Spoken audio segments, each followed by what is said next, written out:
Assalamualaikum warahmatullahi wabarakatuh. Hai semuanya, kembali lagi dengan saya Karinina Anggita Fariski dari kelas 2019A NIM 020.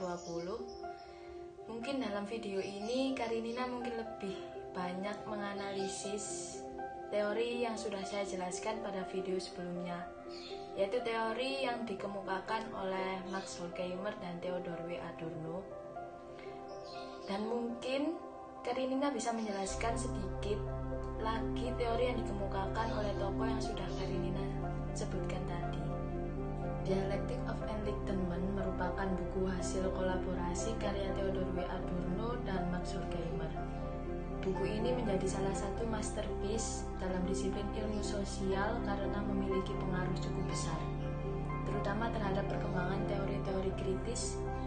Secara garis besar, buku yang pertama kali diterbitkan pada tahun 1944 ini memuat kritik Adorno dan Horkheimer terhadap modernitas. Adorno dan Horkheimer menunjukkan sikap intelektual yang kritis terhadap gagasan pencerahan di Eropa yang menurut mereka mengalami kebuntuan. Hal tersebut membuat teori ini dikemukakan Adorno dan Horkheimer menjadi populer di kalangan ilmuwan sosial. Bahkan di era kemajuan teknologi seperti sekarang, relevansi teori-teori Adorno dan Horkheimer masih dibicarakan oleh para akademisi, terutama yang fokus pada bidang cultural studies. Untuk itu, tulisan ini berusaha memaparkan kritik terhadap modernitas. Untuk itu, saya di sini berusaha memaparkan kritik terhadap modernitas menurut Adorno dan Horkheimer, serta menganalisis teori tersebut dari sudut pandang budaya populer di Indonesia yang sedang berkembang pesat.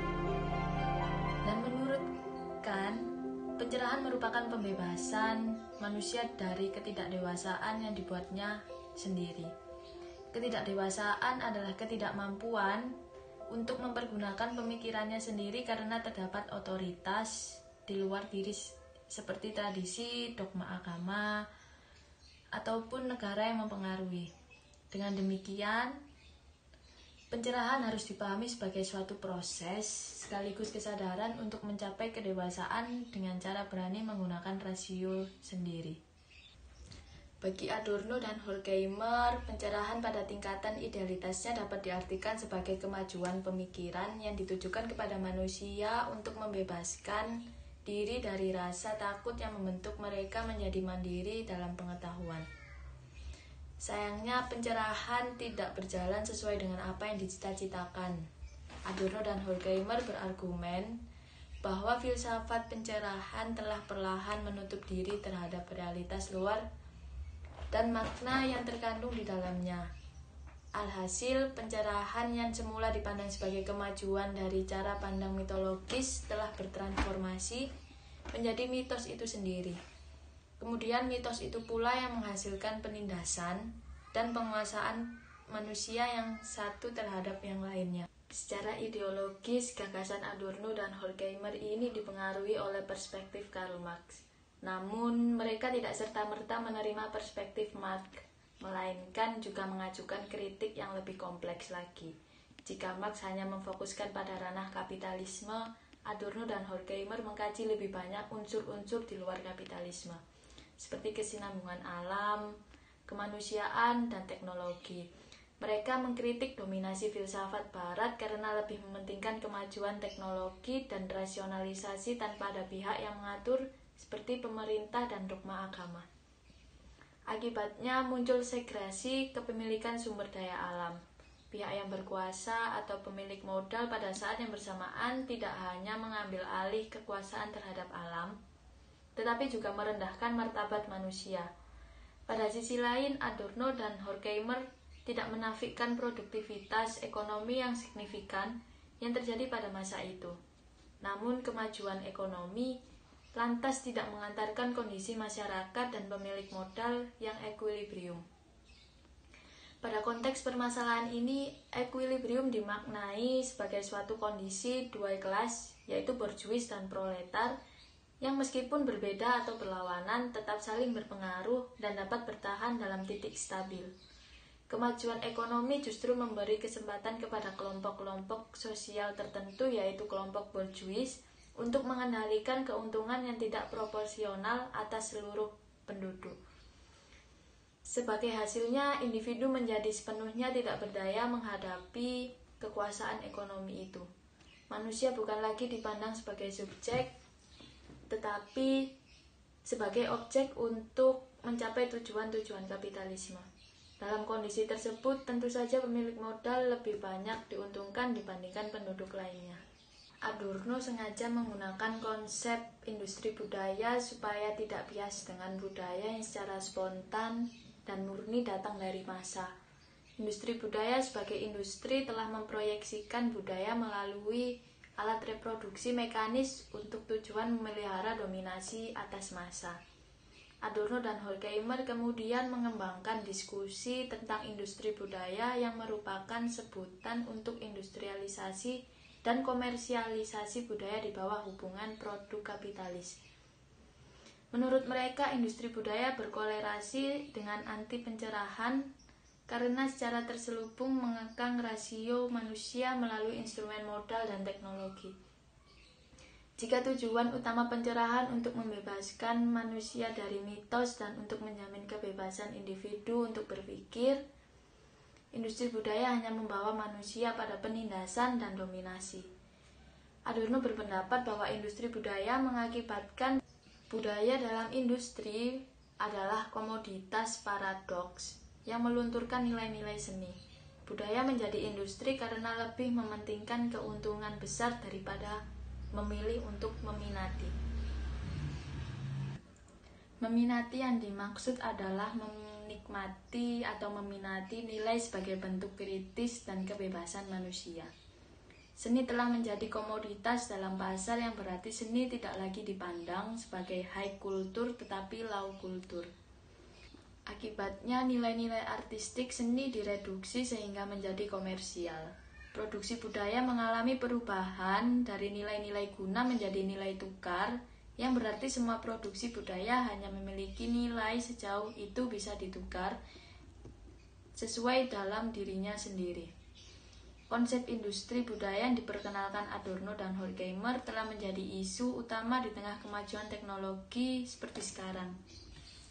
Seperti industri seni, baik di radio, televisi, layar lebar, atau internet maupun media massa lainnya, pada kenyataannya memang semakin berkembang dan digandrungi oleh semua orang. Oleh sebab itu, tidak mengherankan jika di industri pada bidang seni dipandang sebagai usaha yang mendatangkan keuntungan. Pencerahan melalui industri budaya terus-menerus menciptakan kesadaran palsu tentang dunia di sekitar masyarakat berdasarkan mitos dan distorsi yang sengaja ditanamkan oleh penguasa. Mereka yang memiliki modal secara tidak langsung menghegemoni sudut pandang masyarakat terhadap budaya untuk mengkonsumsi kenikmatan semu. Hal itu termasuk jenis kapitalisme yang dimodifikasi sehingga konsumen bersedia membeli atau mengkonsumsi industri budaya tersebut dan larut dalam keterasingan. Masyarakat sebagai konsumen industri budaya mendapat pengaruh yang seringkali berada di luar nalar. Masyarakat menikmati suatu produk budaya sebagai representasi kehidupan nyata. Melalui produk budaya yang ditayangkan, masyarakat bisa merasakan emosi dan empati yang sama sehingga masyarakat menjadi penonton yang kehilangan nalar kritisnya. Bahkan kebanyakan warga masyarakat terhanyut dalam euforia. Mereka terjebak dalam fanatisme yang berlebihan terhadap suatu karakter atau tokoh yang diproduksi oleh budaya industri. Beberapa di antaranya juga menghabiskan waktu luangnya demi menikmati produk-produk industri budaya tersebut. Industri hiburan di beberapa negara di Asia meningkat cukup drastis, tidak terkecuali di negara kita sendiri yaitu negara Indonesia. Begitu pula dengan industri televisi dan radio yang ditandai dengan mengorbitnya saluran televisi lokal di berbagai daerah. Pesatnya pengguna internet juga berimplikasi pada industri hiburan dengan model baru yang memanfaatkan situs jejaring sosial. Apabila dahulu masyarakat hanya bisa membaca melalui bentuk fisik berupa buku, koran, ataupun majalah, kini mereka bisa menikmati kebudayaan dari genggaman lewat handphone yang dimiliki. Di tengah era kecanggihan teknologi dan perkembangan informasi, semakin banyak produk budaya yang dijual secara terang-terangan. Selama 24 jam, stasiun televisi berlomba-lomba menyediakan tayangan industri budaya. Kamu lagi main sosmed, Mel? Iya. Sosmed apa yang biasanya kamu buka?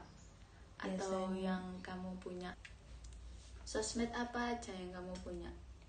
Ada IG, Pet, WA, Twitter. Terus dari sosmed yang kamu sebutkan tadi, sosmed apa yang sering kamu buka? Tentunya Instagram. Kamu kalau main Instagram ngerasa nggak kalau di dalam Instagram itu ada penindasan? Iya, kayak aku buka IG berapa menit gitu langsung kesedot kuota banyak. Kayak gitu. Kalau kamu main IG, kamu udah jadi dirinya kamu sendiri nggak? Belum. Kayak misalnya aku lihat akun cewek yang lebih cantik dari aku gitu langsung insecure, pengen ikut cantik juga. Di dalam gadget pun banyak aplikasi-aplikasi yang dapat memudahkan manusia, dan mereka pun para manusia juga bisa menikmati kebudayaan di dalam aplikasi tersebut. Tak hanya di dalam aplikasi saja, selama 24 jam, stasiun televisi berlomba-lomba untuk merebut hati jutaan para pemirsa demi sebuah rating atau share yang fantastis. Industri musik pun berjalan tidak lagi sesuai dengan idealisme musisinya, melainkan ada mekanisme pasar yang dibentuk oleh pemodal dan wajib dipenuhi. Begitu pula dengan dunia layar lebar yang cenderung lesu apabila tidak mengikuti selera para konsumennya. Semua hal tersebut dilakukan tidak lain demi mendapatkan keuntungan sebesar-besarnya bagi segelintir pemilik modal yang bergerak di industri hiburan. Melihat fenomena tersebut, dapat disimpulkan bahwa konsep industri budaya Adorno dan Horkheimer semakin menguat dalam derasnya industri hiburan yang berkembang sporadis di Indonesia ini. Tanpa disadari, masyarakat menjadi sekedar objek yang tidak berarti, namun dimanfaatkan menjadi ladang keuntungan bagi pemilik modal. Hal ini disebabkan untuk memenuhi kebutuhan industri budaya sehingga masyarakat harus mengeluarkan sejumlah biaya meskipun pada kenyataannya masyarakat mengabaikan sisi material tersebut. Namun yang patut diperhatikan adalah seiring dengan meningkatnya jumlah industri hiburan, semakin terbuka pula ruang publik untuk mewadahi masyarakat yang benar-benar menghargai seni dalam arti sesungguhnya. Seperti yang dijelaskan sebelumnya, konsep industri budaya yang ditawarkan oleh Adorno dan Horkheimer melupakan sisi resistensinya.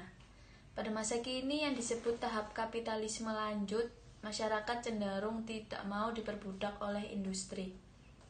Terbukti dengan munculnya berbagai komunitas independen atau disebut indie-indie yang menjadi tandingan dari budaya industri. Ruang independen ini sesuai dengan konsep yang diajukan oleh murid dari Adorno, yaitu di sekolah Frankfurt, yaitu tokoh Jürgen Habermas tentang public sphere. Harus diakui bahwa teknologi internet memegang peranan penting dalam eksistensi komunitas indie ini. Ditambah dengan perkembangan sosial media yang cukup pesat di Indonesia, sebuah karya seni musik, film, atau seni rupa bisa dengan mudah menyebar secara viral. Belakangan ini banyak pula dilihat festival atau pergelaran khusus untuk seniman indie. Hal itu dapat dikatakan sebagai kemajuan berpikir atau suatu kebebasan untuk mendapatkan pengetahuan. Dengan demikian, tesis Adorno dan Horkheimer yang menyatakan dibutuhkannya intervensi dari institusi seperti pemerintah ataupun lembaga agama untuk mengembalikan hakikat manusia seutuhnya yang terbantahkan. Pada masa kini manusia memiliki kemampuan di dalamnya menentukan rasionalitas mereka pribadi. Sekian sedikit penjelasan atau sedikit analisis dari teori Theodor W. Adorno dan Max Horkheimer. Bila ada salah kata, mohon dimaafkan. Wassalamualaikum warahmatullahi wabarakatuh.